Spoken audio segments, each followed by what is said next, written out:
Good day, everyone. We are gathered here to remember the life of Andrew Aganbi, the one they called Khashoggi. I reckon this would be easy for those who knew him. But what about the rest of us? You see, I never really met the honorable man, so I read this and I felt like I knew him a little. For many like me who didn't get to meet him, this is all we have, a simple biography. Certainly not enough, but one thing was clear about Andrew Aganbi. He was no typical man. Now let's calmly explore the moments that make for his remarkable life's journey. In London at St. Thomas Hospital on the 30th of January 1964, Andrew was born. He spent his early years in Nigeria, attending Palmer Primary School and St. Patrick Catholic School, where the laughter of children were no strange sounds. Andrew was fond of many things in his early years, but most particularly he was fond of his mother's cooking. He attended Okotie Grammar School and then proceeded to the Duff Catering and Hotel Management Institute. After honing his culinary skills, he proceeded to work in Agura Hotel in Abuja, but life took a turn. In 1985, he heeded to a call to help with the National Immunization Program, a health program in Abuja, where he headed the logistics unit. Destiny, as it turns out, brought him back to London, where he made incredible and immense impact in the Guy Thomas Hospital and the Royal Court of Justices. Feeding into the need to connect with people, Sir Andrew creates the Calabar Kitchen, a special place for Nigerians and immigrants in a new land. Back in Nigeria, Sir Andrew got into politics with the Aganbi Solidarity Forum, but he felt incomplete without a chance to care for and provide hospitality for people. This led to the creation of the pub, which started in Warri and then had an extension in Abraka. Andrew found love in Juliet Torishaju, and they had 3 kids together. Like his father, mother, and siblings, Andrew was from a Christian home, and he was a solid and devoted member at the Ebenezer Baptist Church, Sapele. Amongst friends, Andrew was known as AK, short for Adieu Khashoggi, the Cashman, and this title was a testament to his generosity. The Aganbi family is one that is very philanthropic in nature, and this trait was evident in Andrew, as the thought of bringing people together and the cheerfulness of others somehow made him happy. These were as much as I could gather about the life of Sir Andrew Aganbi. But those who truly knew him will shake their heads at me, knowing that I've only scratched the surface. So, let's look to them to tell us what about this great man we cannot find on any written page.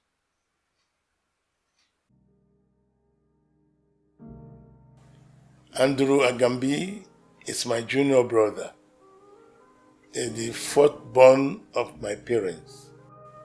We were very close as brothers, as siblings, brothers and sisters. We were brought up to be united, and we lived together as one family until its demise. There had been so many memorable moments of our lives together. A friend, if you get problem, I can be ready to stand by you to solve your problem. And not for ailing me. During that period, he paid many school fees. He paid many house rent to people. And he helped some people for get job to Levant, even hotel reception. Anywhere you get problem, you need Aganbi. You always see Andrew Aganbi. He took the passion of my mother, who is an hospitality woman. The family started from the Chris Castle restaurant and hotel, and Andrew took over that business and grew it into a global enterprise with the Calabar Kitchen in London, with the pub hospitality company in Warri, Abraka, and everywhere. Everywhere Andrew goes, he's a light. He's a goal-getter. He's an achiever. And he's someone that is a united force. Not only the family, but anywhere he goes to. And he's loved by everybody. He's always a gentleman. When he sits, the first thing he does is to cross his legs, like a normal British gentleman. And he's upright. He doesn't mince words. He's always straightforward. No two ways about that. I will ever live to remember his passion for making others to be happy. I think that is the innate tendencies that spurs his own entertainment acumen. So he is a great entertainer. He has passion for friends coming together and making merry, getting happy with themselves. Anytime they do any occasion for this compound, no matter the caterer when they carry, we go still give you money to cook banga soup and all. Birthday, marriage, burial, anything for this compound as a whole. I mean, they cook banga soup and all. Go for Mr. Andrew Aganbi. They serve her with their friends them. They say like all that soup, now they cook down. They carry come. We'll buy everything, we'll prepare everything for her. Go enter kitchen. We go cook her. Now for Mr. Andrew. So I get to know when I ask her, Andrew Aganbi not say like, na cooking a part of his passion. Because I what they do for London. Well, I know as a young child, he kept us on our toes, the family. Then it was then me, I was the eldest then. He was always having this, what do I call it? Convulsion. So now he got a nickname, Akpofi. Akpofi Toloje. that is his nickname until he grew up. So that is the only way that everybody knows him right from childhood. Because he was always having this fit and everybody started running around. My mother, myself, and my father will all be helter-skelter until he gets out of the fit. That's where the Akpo Fitology came in. That's his nickname.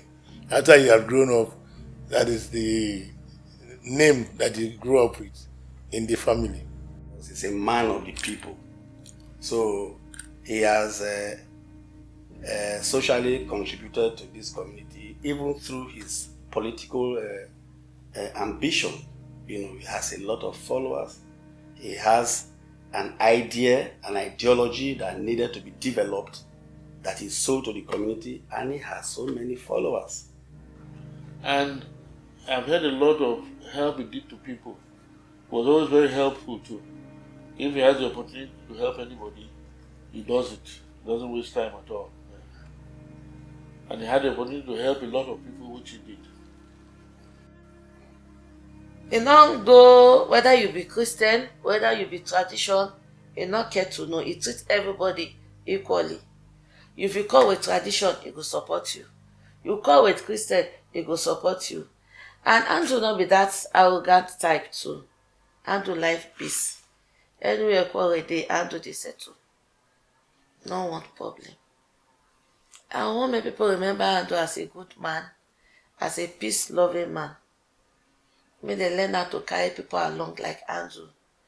Learn to give people listening ear like Andrew. And we lose Andrew the most when we need them. We call him A.K. Khashoggi, Cashman. You know, he loves spending. Andrew will want to spend his last dime to make you happy. Even if you have more than him. He's an entertainer. So he loves making people happy by spending his money. And he was always running into monies. And he wasn't stingy with money. So I think we give that to him, you know.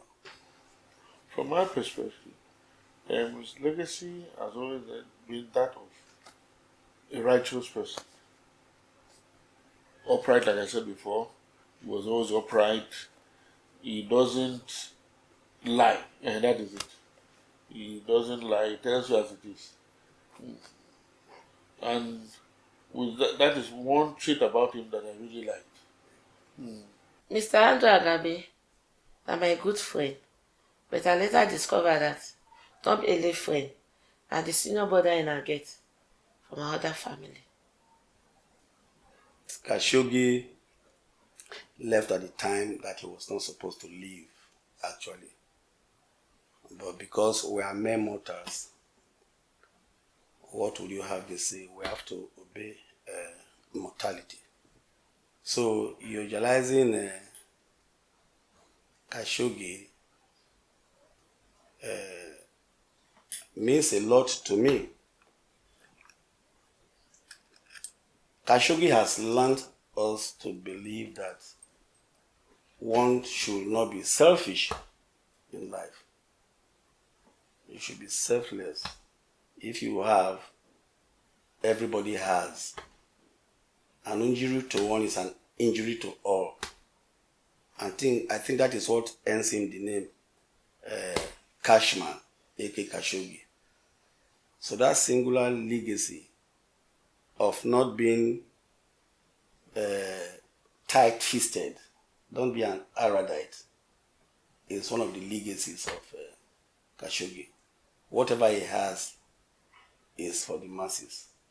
And he gets better, he gets happier when he has people around him. He has never stayed alone. His office is everybody's office. His room is everybody's room, you know. So let us try to emulate such a legacy of being selfless. Don't be selfish with whatever you have, because it's one love and one whole family.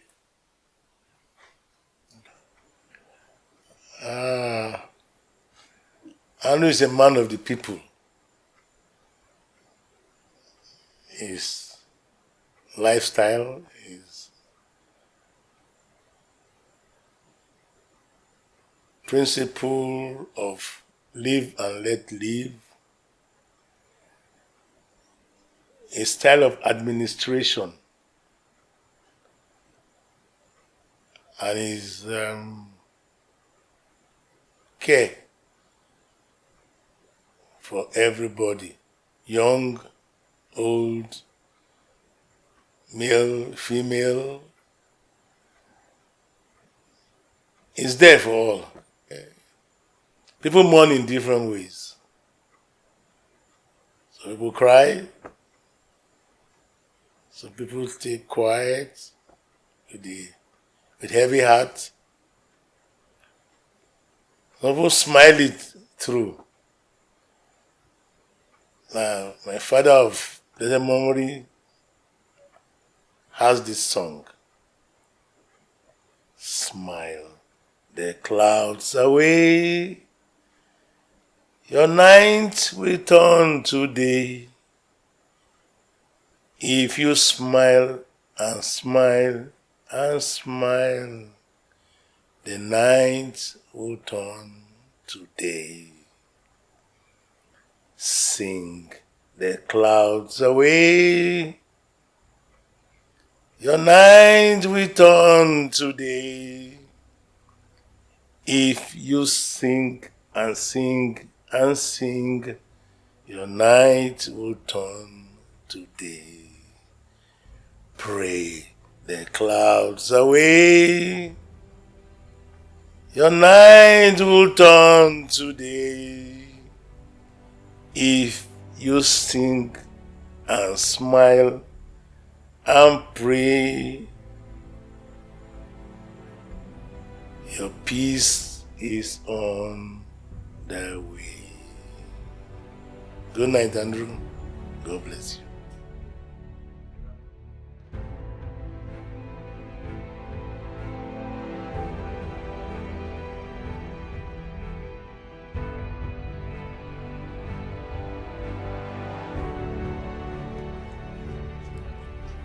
On the 30th of September 2023, in a London hospital, the final chapter unfolded. Andrew Anirejuoritse Aganbi was no more. We cannot say he lived a full life, for it is hard to welcome death at any age. But short as it may have been, he lived a life that taught us plenty. He lived, he learned, he worked, and he loved. And perhaps the most important of all was how he treated others. It is no accident that there are so many quotes emphasizing how generous and kind he was. This is his legacy, and though he is no longer with us, he can live on through you if you try to pay forward the love and kindness that he put into this world. May his gentle soul rest in perfect peace. Amen.